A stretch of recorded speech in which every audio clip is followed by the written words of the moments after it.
তারা হয়তো এই হাদিস জানে না, আল্লাহ পাক ওদের কানের মধ্যে আমার এই হাদিসটা যেন পৌঁছে দেন, আমিন।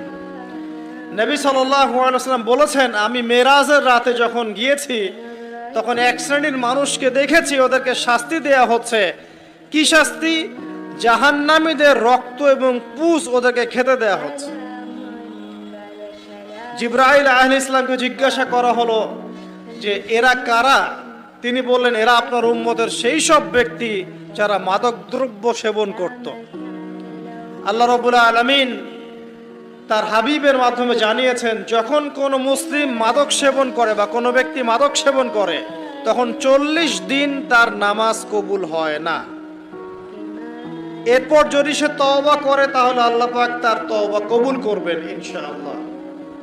যদি সে আবারও মাদক খায় তওবা করার পর, আবার 40 দিন তার নামাজ কবুল হবে না।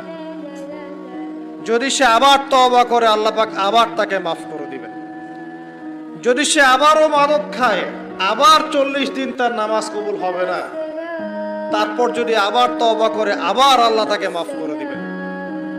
এরপরেও যদি সে আবার মাদক দ্রব্য সেবন করে, নবী সাল্লাল্লাহু আলাইহি ওয়াসাল্লাম বলছেন, তাকে আল্লাহ রাব্বুল আলামিন পরকালে মৃত্যুর পরে তিনাতুল খাবাল পান করাবেন। তিনাতুল খাবাল।